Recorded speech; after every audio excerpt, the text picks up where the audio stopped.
Génesis 41, verso 14. Vamos a ponernos en pie y vamos a dar lectura a esta palabra.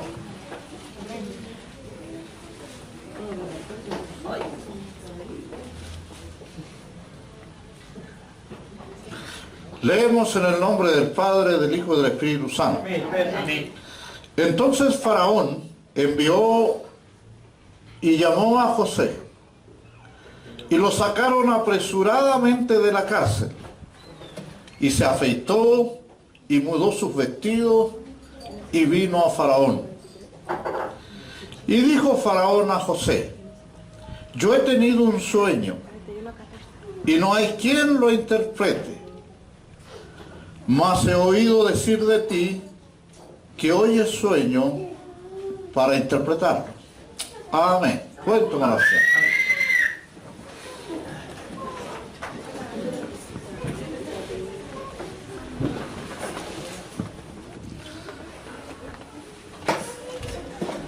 Frecuentemente, hermano, uno como pastor, cuando conversa con hermanos, especialmente de otras congregaciones, hay mucha gente que se queja y que dice tener ministerio y que quieren hacer muchas cosas, y la queja es que los líderes de su iglesia no se lo permiten. Y la queja es que no tienen oportunidad.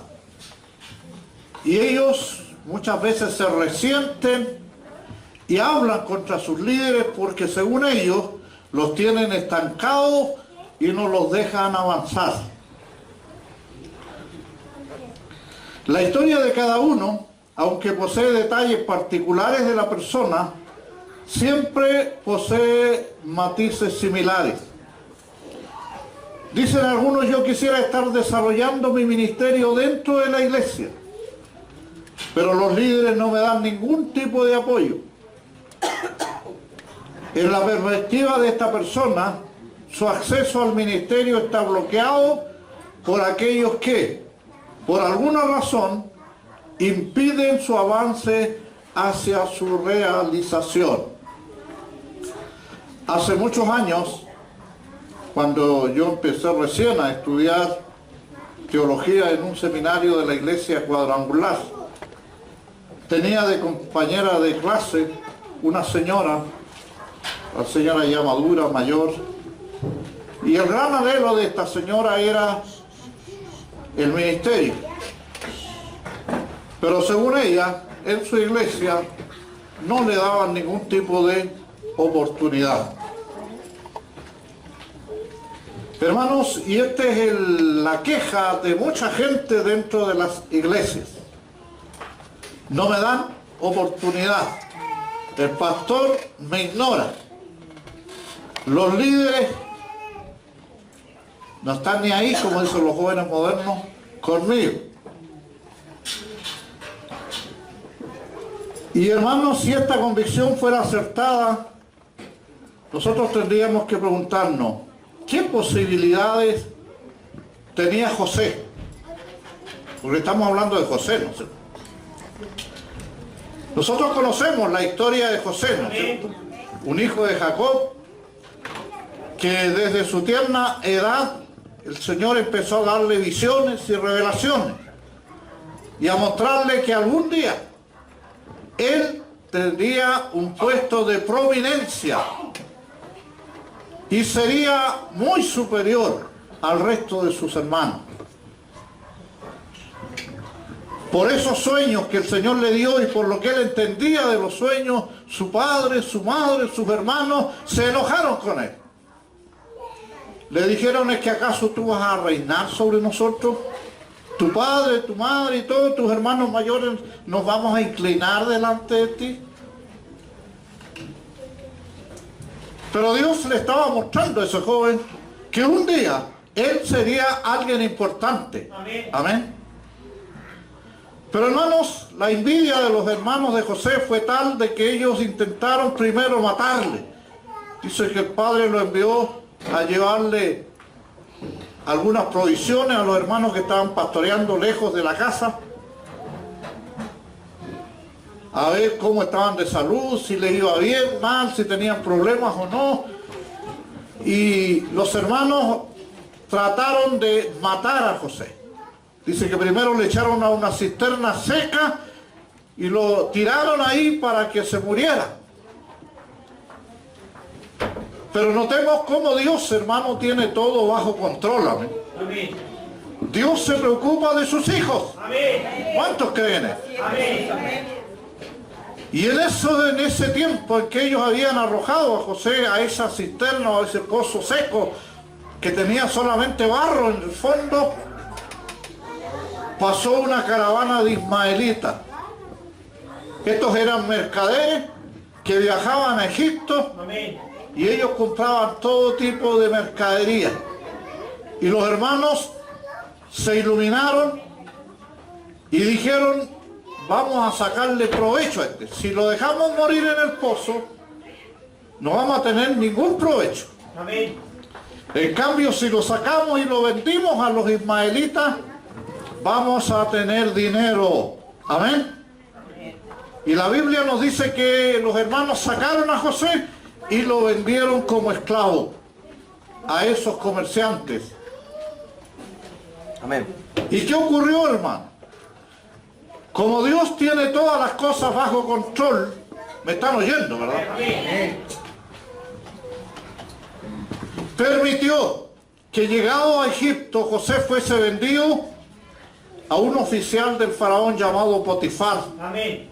Un hombre rico, un hombre pudiente, un hombre que tenía mucha autoridad, y fue vendido en la casa de él. Pero ahí también José tuvo problemas. La esposa de Potifar dice que se fijó en el muchacho y quiso seducirlo, pero él se mantuvo fiel a la palabra de Dios. Amén. Cuando la mujer no pudo lograr sus propósitos, quiso perjudicarlo. Amén. Amén. Y lo calumnió con su marido diciendo que José le había faltado respeto. Potifar se enojó con él y lo metió en la cárcel. Imagínense, y ahí en la cárcel José se estaba envejeciendo. ¿Qué esperanza tenía un esclavo? Porque José era esclavo. Amén. José era de la casta, ya lo último de la sociedad, lo más bajo. Además era extranjero, era hebreo. En la cárcel. No tenía familia que lo visitara. No tenía nadie. O sea, estaba ahí. Prácticamente para el mundo José se había muerto. ¿Cuándo saldría de ahí? ¿Quién abogaría por él? No tenía a nadie. Sin embargo, hermano, ¿cuál fue la conducta de este muchacho? Imagínense, estaba lejos de su patria, no lo querían sus hermanos, lo vendieron como esclavo sus propios hermanos, lo calumniaron, estaba en la cárcel, no podía hacer su situación peor que esa, amén. Y sin embargo, él tenía en el corazón que Dios le había mostrado en su juventud, en su niñez, de que un día él sería importante para Dios. Amén. Y que Dios lo pondría en alto, aún más alto que su padre, su madre y sus hermanos. Pero ahora estaba en una cárcel egipcia. ¿Qué hizo él? Dice que pese a estar lejos de su familia, seguramente con mucha tristeza, ¿no? Lejos de su patria, de sus hermanos, de su familia, y sin quizás nunca más volver a verlo. Porque él no podía llegar y salir, era esclavo. No era cuestión que dijera voy a juntar algún dinero, voy a trabajar y voy a volver a mi casa. No podía hacerlo. Los esclavos no podían salir a ningún lado. Tenían un amo. Y todos sus sueños, hermanos, se fueron al tarro de la basura. Porque primero estaba lejos de su familia, de su patria, no tenía a nadie. Pero ¿qué hizo en la cárcel? La Biblia dice que José empezó a servir a Dios con fidelidad. Se llevó tan bien con el resto de la gente que el jefe de la cárcel le tomó buena voluntad.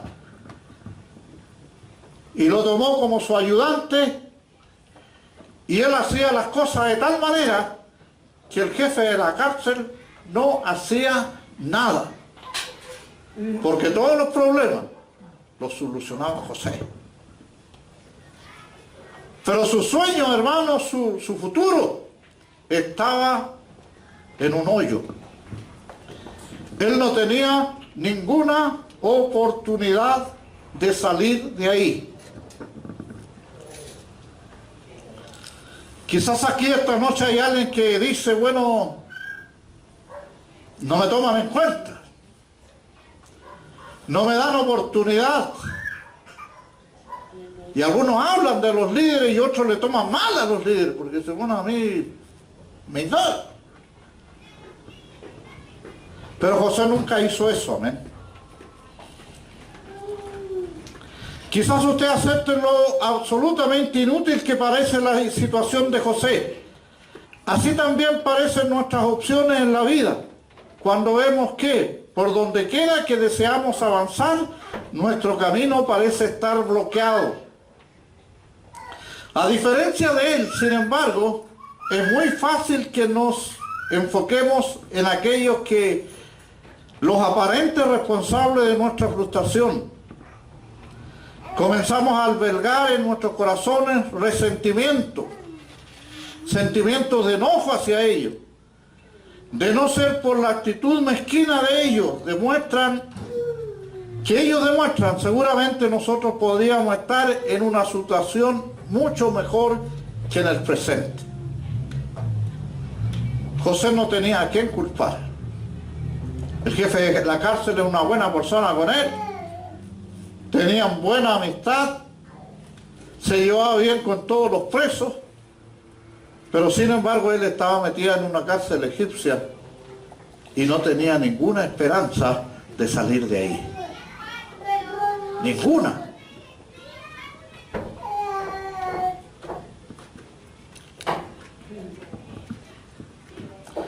Ahora, hermanos, el versículo que nosotros hemos leído esta noche nos revela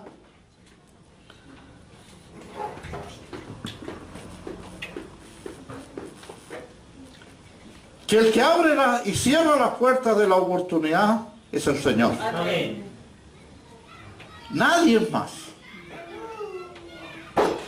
Aquí, hermanos, los hombres no tienen nada que ver. Nosotros sabemos que todo líder es limitado. Tiene las mismas limitaciones que todos nosotros, en todas las áreas. Ningún hombre puede detener su accionar cuando él ha decidido ubicar a uno de sus hijos en algún lugar de responsabilidad dentro de la iglesia, la empresa o el lugar donde llevemos a cabo nuestra labor cotidiana. Quien abre la puerta de las posibilidades es Dios. Amén. Y cuando Dios quiere poner a uno de sus hijos, sus hijas en un lugar de privilegio, ya sea en la iglesia, en la empresa, en el trabajo, en el lugar donde usted se desempeña, no hay hombre que pueda impedir eso. Amén. Nadie lo puede impedir. Entonces Dios es el que crea las oportunidades. Dios es el que abre la puerta de las oportunidades. Aquí no podemos culpar a nadie, hermano. Si usted quiere servir al Señor, si usted cree que tiene un ministerio, si usted cree que está llamado a hacer algo importante para Dios, tiene que esperar en Dios. Amén. Hay un día en que Dios se va a mover. Y cuando Dios se mueve, hermano, no hay nadie que lo detenga. Amén. Y cuando Dios se detiene, no hay nadie que lo mueva. Él es soberano.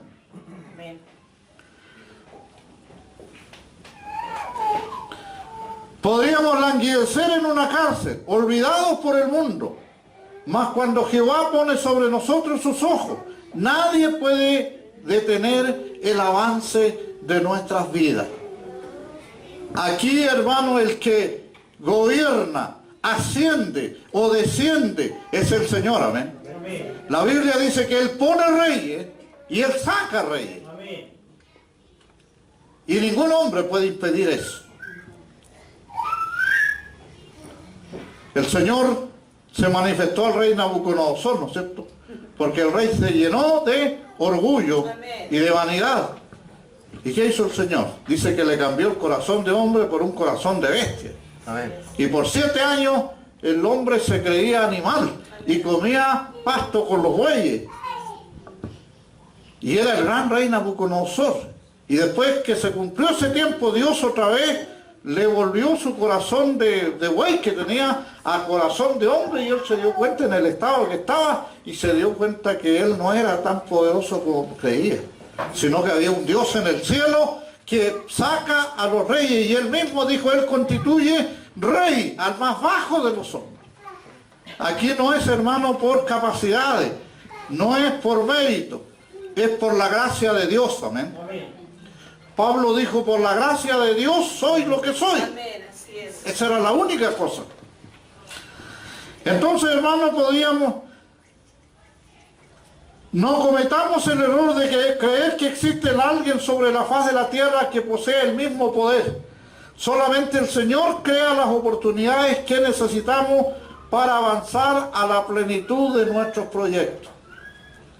Hermanos, si estamos estancados, avanzamos o retrocedemos, depende absolutamente de Dios. Amén.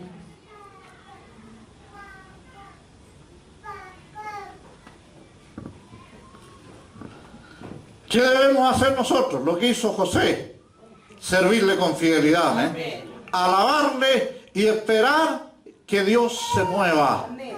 Así es, Señora. Porque a veces Dios como que se queda tan quieto, ¿no es cierto?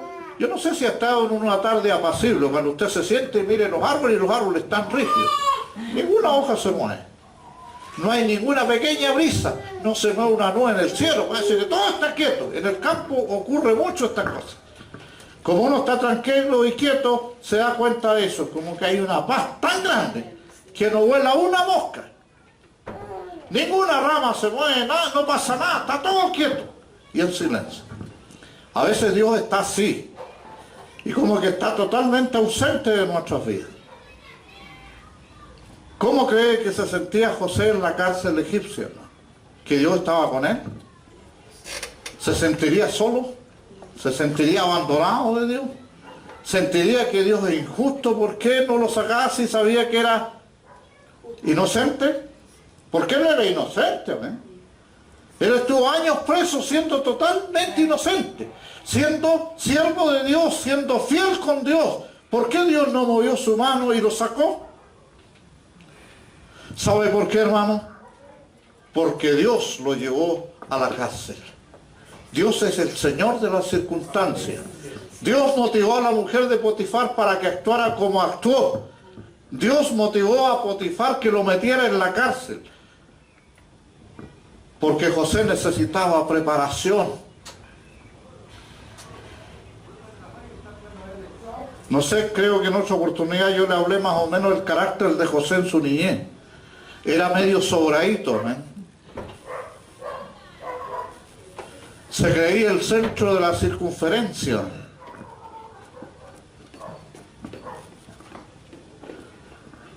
Tenía orgullo en su corazón. Su padre lo quería más que a los otros hermanos. Dios le había dado sueños de que un día él sería muy importante, muy grande, y eso hizo que su corazón se enalteciera. Pero Dios no puede usar a un orgulloso. Amén. Dios no puede usar un soberbio. Dios nunca va a usar a alguien que se cree autosuficiente. Primero, antes de usarlo, el Señor tiene que llevarnos al polvo. Amén. Y por eso Dios lo mete a la cárcel y lo deja ahí. A Moisés lo llevó a cuidar ovejas 40 años. Y ahí solo con las ovejas. Y a este lo llevó a la cárcel por muchos años. Pero ahí, en la cárcel, él aprendió una cosa, ¿no? A ser humilde, a agachar el moño, como decimos nosotros en Chile. Porque ahí en la cárcel no están las mejores personas, ¿no sé? ¿Cómo cree que es el ambiente de la cárcel? Entonces Dios permitió que él estuviera ahí todo ese tiempo, hermano. Porque para que él estuviera en el lugar que Dios pensaba ponerlo, no podía ser un orgulloso, no podía ser un soberbio. No podía ser un autosuficiente. Él tenía que entender que sin Dios somos nada. Y es por eso que el Señor hace que mucha gente pase por muchas situaciones.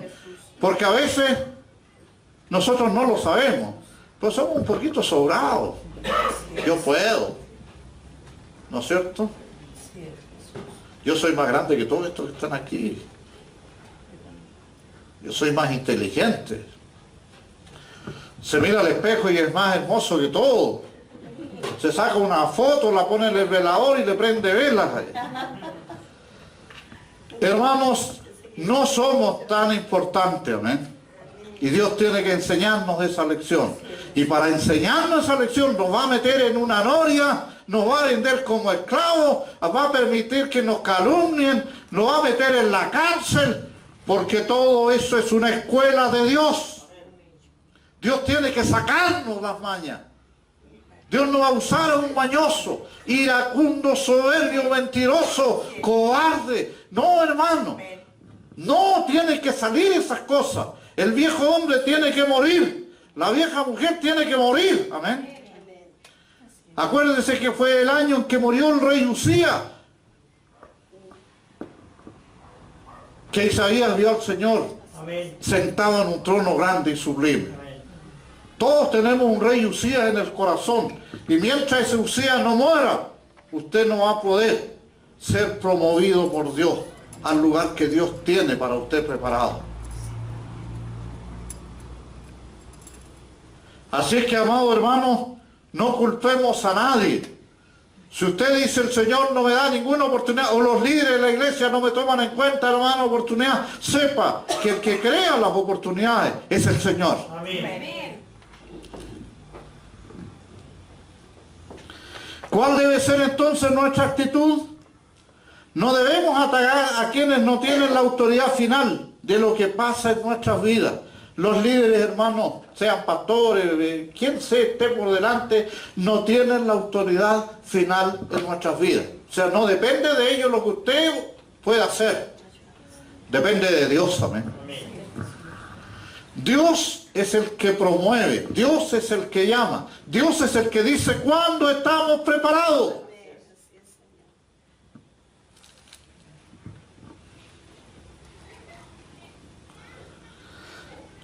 Hemos sido llamados a esperar el tiempo de Dios, hermano. ¿Sabe? Mucha gente dice, ¿por qué Dios no empieza a ir a trabajar conmigo? No es porque Dios no quiere empezar al tiro, es porque nosotros no estamos preparados. Amén. Dios tiene que llevarnos al punto en que el hombre muera completamente, como el grano de trigo, ¿no es cierto? Y ahí Dios dice ahora.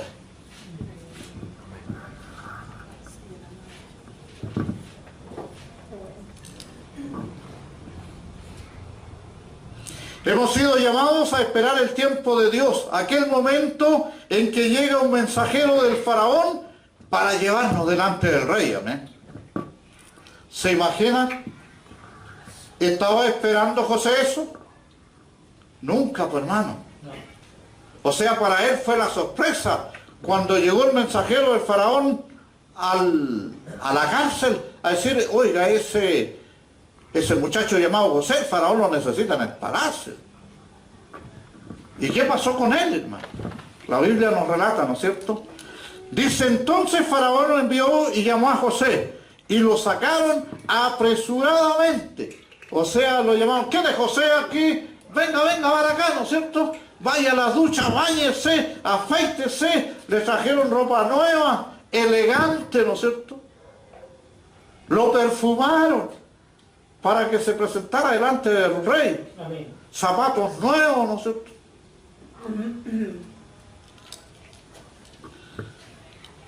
Y lo sacaron apresuradamente de la cárcel y se afeitó, mudó sus vestidos y vino a Faraón. El tiempo de Dios había llegado para José. Amén. El tiempo de Dios había llegado. Todo lo que Dios había mostrado a este joven en su niñez, en su adolescencia, empezaba a cumplirse ahora. ¿Sabe por qué, hermano? Porque ahora José estaba preparado. Ahora Dios podía ponerlo en el lugar que Dios quería que él estuviera.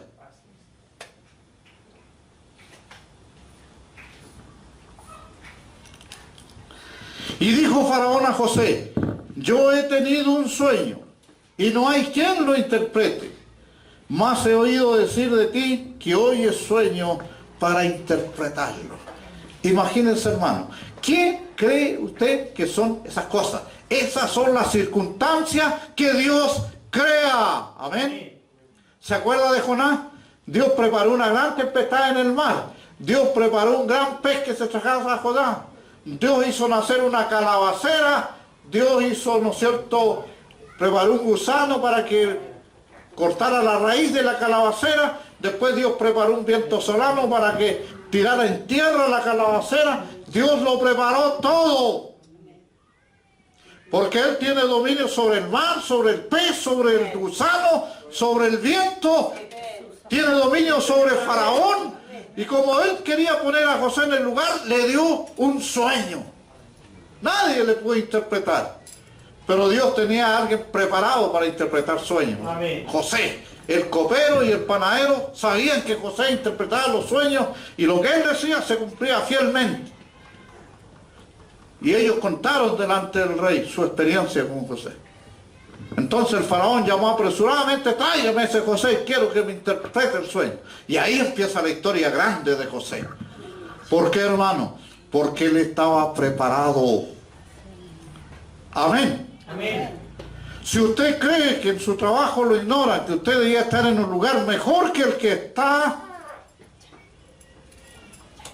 solamente Dios es el que prepara las circunstancias y abre las puertas de la oportunidad. Amén. Amén. En la iglesia y en todo lugar, hermanos, nosotros tenemos que esperar el tiempo de Dios. ¿Por qué esperamos el tiempo de Dios? Porque nosotros tenemos que estar preparados. Amén. Dios tiene que prepararnos hasta que estamos a punto. Cuando estamos a punto, Dios actúa. Dios promueve. Dios te va a poner en ese lugar que tiene para ti, pero cuando tú estés preparado. Entonces va a venir un mensajero del faraón y te van a sacar apresuradamente del hoyo y te van a afeitar, te van a perfumar, te van a dar ropa nueva y Dios te va a promover. ¿Qué es lo que pasó, hermanos, con José? Vamos a mirar más adelante. El verso 37 de este mismo capítulo.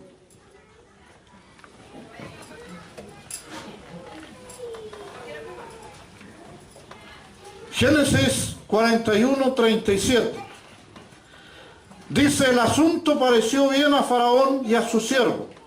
Y dijo Faraón a su siervo: ¿acaso hallaremos a otro hombre como este, en quien está el Espíritu de Dios? Y dijo Faraón a José: pues que Dios te ha hecho saber todo esto, no hay entendido ni sabio como tú. Tú estarás sobre mi casa, y por tu palabra se gobernará todo mi pueblo.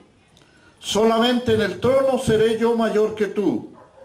Dijo además Faraón a José: he aquí yo te he puesto sobre toda la tierra de Egipto. Entonces Faraón quitó su anillo de su mano y lo puso en la mano de José, y lo hizo vestir de ropas de lino finísimo, y puso un collar de oro en su cuello, y lo hizo subir en su segundo carro, y pregonaron delante de él: doblad la rodilla, y lo puso sobre toda la tierra de Egipto.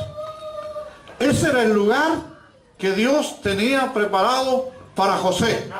Pero para llegar a ese lugar, José tuvo que pasar toda su historia. ¿Amén? El odio de sus hermanos, ser hecho un esclavo, ser calumniado, ir a la cárcel, porque eso era la escuela de Dios para él. Ahora yo quiero preguntarle: ¿tendrá alguna escuela el Señor para mí?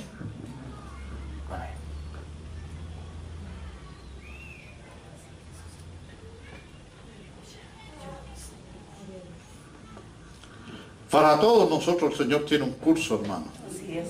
Amén. Amén. Y de ahí el Señor va a tomar cuando nosotros estemos preparados. Yo empecé muy temprano, o el Señor empezó muy temprano conmigo. La primera cosa que el Señor hizo conmigo fue llevarse a mi mamá cuando yo no cumplía 4 años de vida.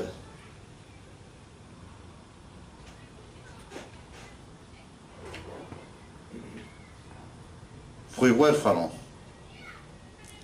Viví en casa de mis tíos.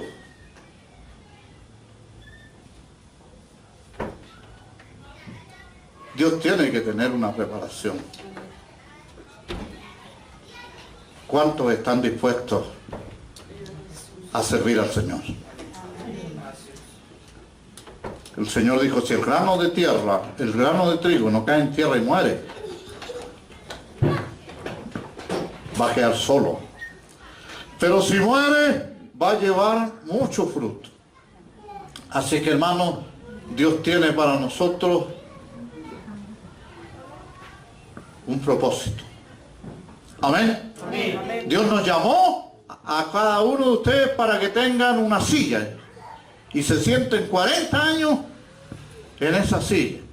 Estamos en una escuela, amén. Usted tiene que ser perfeccionado. Dios va a trabajar en usted. Amén.